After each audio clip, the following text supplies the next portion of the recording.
ये जो राधा जी के साथ 100 वर्षों का कृष्ण का वियोग हुआ, ये क्यों हुआ?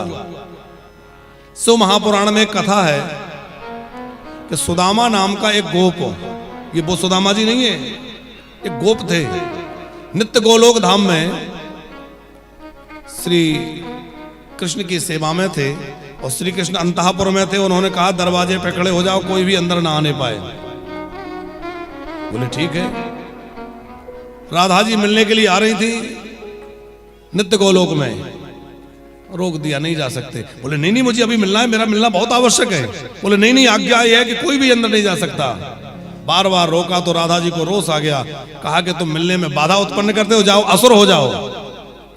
सुदामा गोप ने कहा मैं तो अपना कर्तव्य निभा रहा था, तुमने मुझे श्राप देकर ठीक नहीं किया, मैं भी तुम्हें श्राप देता हूं कि तुम्हें मिलने की इतनी जल्दी है तो तुम्हें 100 वर्षों तक कृष्ण का वियोग सहना पड़ेगा।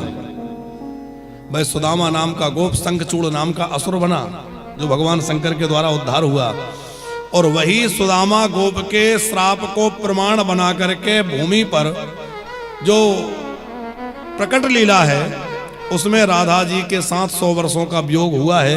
वस्तुतः श्री कृष्ण और राधा का कोई वियोग होता ही नहीं है, ये अलग नहीं है, ये एक ही है। लोग कहते हैं इनमें विवाह क्यों नहीं हुआ? अरे विवाह तो इनमें बहुत पहले हो चुका है, ये तो नित्य दंपत्ति है, ये कोई अलग थोड़ा ही है। और ये दो हैं ही नहीं, ये तो एक ही है। राधा और कृष्ण अलग नहीं है, कृष्ण ही राधा है और राधा ही कृष्ण है। राधा वह शक्ति है जिसकी ब्रह्मा आदि आराधना करते हैं, लोकपाल दिक्पाल बड़े बड़े जिनकी एक कृपा कटाक्ष का आशा करते हैं।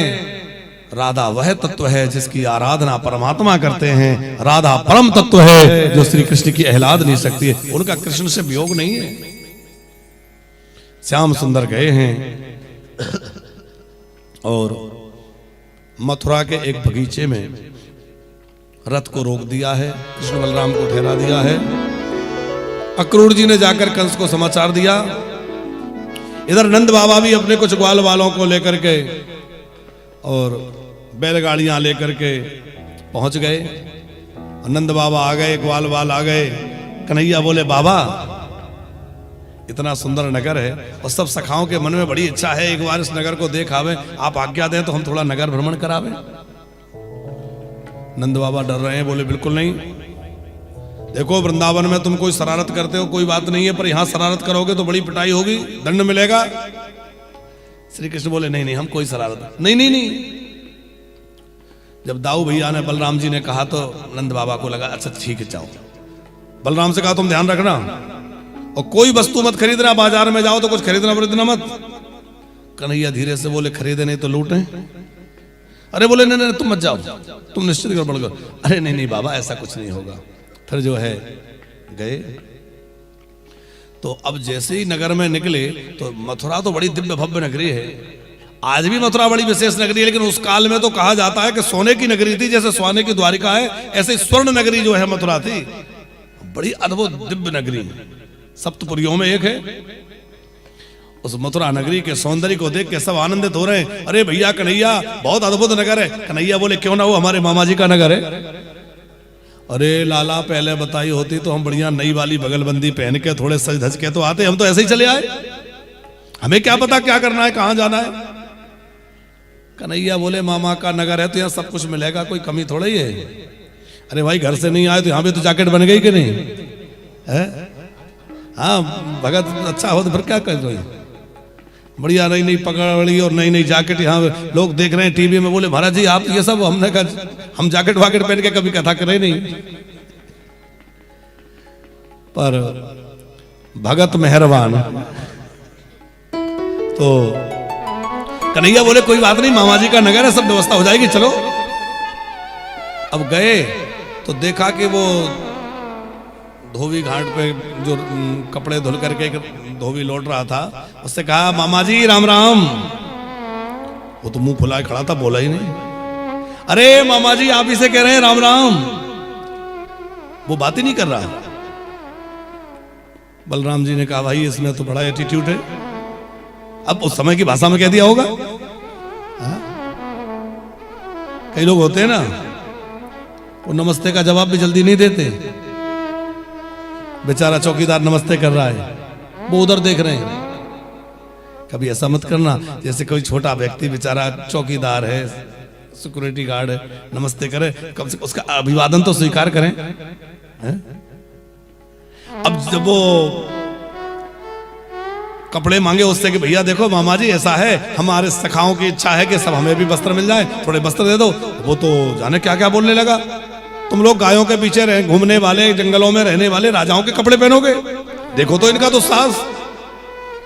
और जैसे ही वो उठपटांग बोलने लगा, दाऊ जी ने कहा कि अरे कन्हैया इसको जरा सुधार।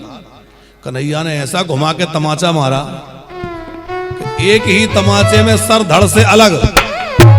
कोई बोला अरे भैया लगता है हाथ में तलवार फिट है, ऐसा कैसे हो गया? अरे भैया ये तो वही है जिसने पूतना को मारे थे। दूसरा बोला अरे वही है जिसने गोवर्धन उठाया था। अरे वही है जिसने भैया बकासुर को मारा था। हल्ला हो गया। अब कपड़े तो मिल गए, और वो कपड़े बड़े लोगों के थे और छोटे छोटे बच्चे थे, तो कैसे बात बने? एक दर्जी के पास गए, अब वो देख तो चुका ही था क्या गड़बड़ होती है, तुरंत उसने सिल दिए। भगवान ने वरदान दिया कलयुग में तुम जो है ना एक सूट के 5-10 हजार लेना को। आजकल कितना आनंद है उनका भी, भगवान ने खूब कृपा करी।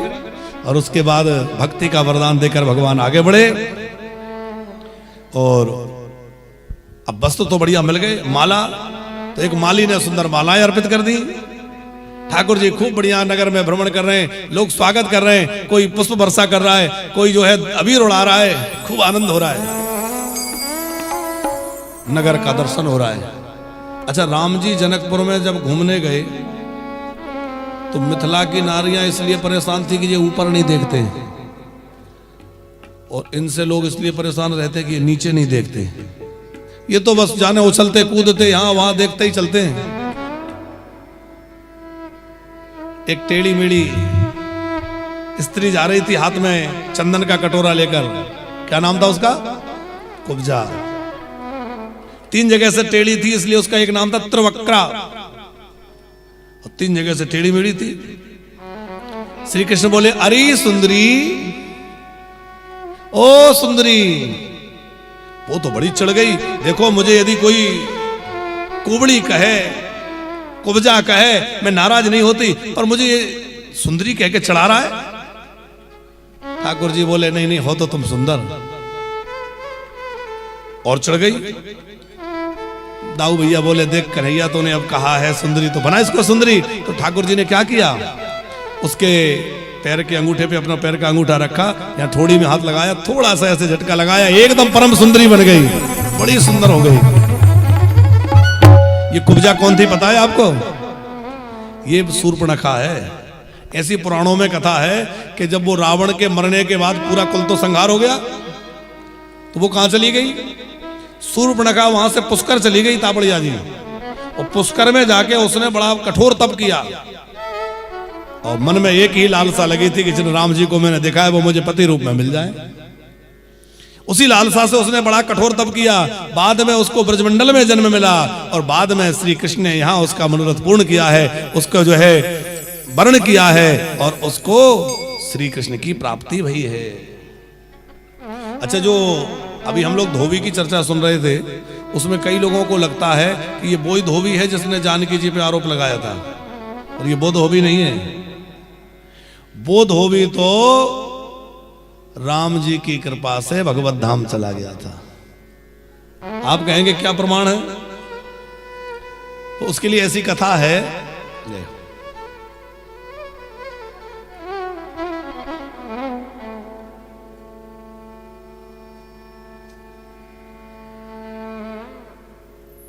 अब बहुत बढ़िया से पढ़ने में तो नहीं आ रहा, पर माता पिता के संदर्भ थोड़ा सा बता देना।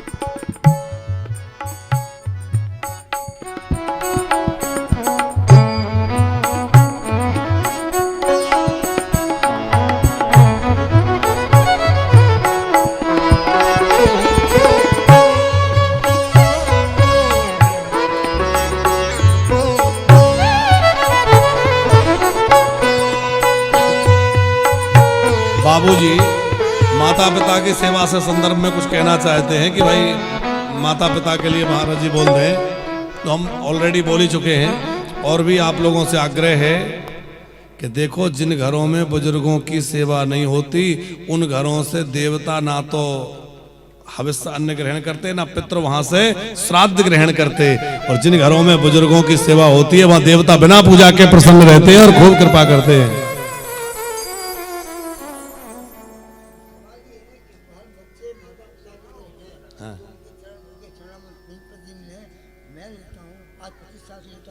नहीं, बाबूजी जो कह रहे हैं वो भी हम कह देंगे, पर वो हम इसलिए नहीं कहना चाह रहे हैं कि वो बड़े ऊंचे स्टेप की बात है और ये लोग सेवा ही कर लें वो ही बहुत है। ये कह रहे हैं कि चरण धो के पिए, हम कह रहे हैं चरण धो के पी लें तो बहुत अच्छा है, और चरण धो के ना भी पिए तो कम से कम उनको प्रणाम तो कर लें, और प्रणाम ना करें तो कम से कम उनसे फोन पे बात तो कर लें। बैठो बैठो आप बैठो। आजकल स्थिति ये है कि बच्चे बुजुर्गों के फोन उठाने में भी परेशान हो जाते हैं, उनको फोन उठाना भी अच्छा नहीं लगता। बुजुर्गों से बात करने का समय नहीं है बच्चों के पास, टाइम नहीं है, ये स्थिति है ना। बाबूजी बहुत अच्छी बात कह रहे हैं कि सबको बताओ कि माता पिता के चरण धो के पीना चाहिए, तो चरण धो के पी लो तो भैया बहुत अच्छी बात है, बाबूजी की बात है, हम भी अनुमोदन कर रहे हैं, पीना चाहिए, इससे बड़ी क्या बात होगी। पर हम तो पहले शुरुआत में एक बात कहे थे कि जैसा देवता वैसी पूजा। अरे माता पिता के चरण धो के पी लो ये तो बहुत ऊंची बात है, पर चरण धो के ना भी पियो और उनकी बात मान लो, उनकी आज्ञा का पालन कर लो और उनकी थोड़ी सेवा भी कर लोगे तो जीवन बदल जाएगा। माता पिता तो साक्षात परमात्मा का स्वरूप है। तो हम आपसे कह रहे थे कि जो धोबी जानकी जी के ऊपर आरोप लगाया, उस धोबी को तो राम जी अपने साकेत में ले गए, और राम जी साकेत में लेके जा रहे थे तो साकेत जो है वो शरीर धारण करके आ गया, हाथ जोड़ के बोला, सरकार हम इसको तो अंदर नहीं जाने देंगे क्योंकि इसने हमारी जानकी मैया पर आरोप लगाया, इसको अंदर प्रवेश नहीं देंगे। सब लोग तो अंदर चले गए, राम जी और वो धोबी दो लोग रह गए।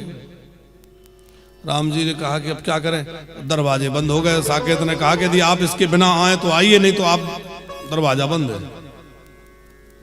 राम जी बोले जब ये नहीं आएगा तो हम भी नहीं आएंगे। लौट के स्वर्ग की ओर जाने लगे। स्वर्ग के लिए जाने लगे तो इंद्र प्रकट हो गए, महाराज आपकी हर आज्ञा मेरे लिए सिरोधारी है, पर इस जानकी जी के निंदक को तो हम स्वर्ग में स्थान। राम जी ने सोचा कोई बात नहीं, हम इसको ब्रह्मलोक प्रदान कर देते हैं। ब्रह्मा जी प्रकट हो गए, बोले ना ना ना सरकार, जानकी जी के विरोधी के लिए हमारे यहां कोई स्थान नहीं है, हम नहीं दे सकते। अब जिस लोक का विचार करें उसी के अधिपति आके हाथ जोड़ लें। राम जी ने सोचा कि कुछ तो करना ही पड़ेगा, तो राम जी ने क्या किया, राम जी ने अपने संकल्प से एक नया साकेत लोक प्रकट कर दिया। इसका संकेत गोस्वामी तुलसीदास जी ने रामचरितमानस में दिया है। सिय निंदक आगे ओगे न साहे, सिय निंदक आगे ओगे न साहे, सिय निंदक आगे ओगे न साहे, सिय निंदक आगे ओगे न साहे,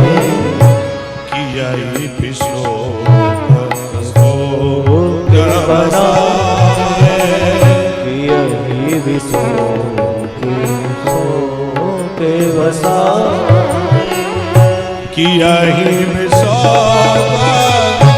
बसाए बनाए, किया ही विशोक बसाए बनाए, सिय निंदक आगे ओगे न साहे, सिय निंदक आगे ओगे न साहे, सिय निंदक आगे ओगे न साहे, सिय निंदक आगे, सिय निंदक आगे, सिय निंदक आगे ओगे न साहे, सिय निंदक अघ ओग नसाए, किए विशोक बनाए बसाए। तो नया लोक बना के राम जी ने बसा दिया। और नया लोक बसाया तो अब जहाँ राम जी रहेंगे सब लोग वहीं रहेंगे कि नहीं? तो जहाँ राम जी थे भाई जानकी जी ने कहा कि देखो उनके बिना तो हम नहीं रह सकते, हम भी वहीं जा रहे हैं। तो राम जी के पीछे जाने, अब जानकी जी हनुमान जी बोले हम तो उनके बगैर रह ही नहीं सकते। पर तीनों भैया भी, पर सारे लोग वहीं आ गए। तो साकेत ने कहा सरकार अब अलग साकेत मत बनाइए, अब सब इसी में आ जाइए, क्योंकि नहीं तो ये साकेत सुना हो जाएगा। तो राम जी ने उस धोबी को भी वहां बास दे दिया। इसका मतलब ये है कि भैया कोई निंदक भी हो, कोई अपराध भी करे तो भी भगवान उसको शरण दे देते हैं, क्योंकि भगवान बड़े दयालु हैं। अब वो श्री कृष्ण बलराम अपने सखाओं के साथ मथुरा में घूमते घूमते वहां पहुंच गए जहां धनुष रखा था। धनुष यज्ञ होना था अगले दिन, और खेल खेल में हम भी तो देखें जरा कैसा है, उठा के तोड़ दिया। वो शंकर जी के द्वारा दिया हुआ कंस को धनुष था। वो कहा था जब तक ये धनुष सुरक्षित है तब तक तेरे प्राण सुरक्षित है, जिस दिन टूट जाएगा फिर तेरे बचने की गारंटी खत्म। अब उसकी तो वैलिडिटी वहीं से खत्म हो गई। धनुष टूटा मतलब अब गड़बड़ है। कंस बहुत घबरा गया। बड़ी मुश्किल से उसकी रात्रि बीती, सवेरा हुआ, बड़ी भारी सभा लगी थी और सभा में बड़े बड़े पहलवान जिनके पहाड़ जैसे शरीर हैं, सल तोसल चाणूर मुष्टिक, द्वार पर कुबल्या पीठ नाम के हाथी को मद्यपान करा के खड़ा कर दिया।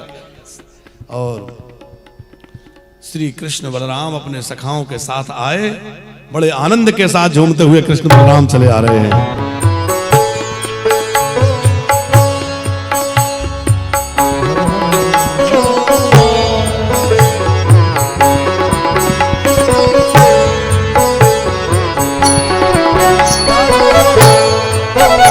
अब कृष्ण बलराम जब आए,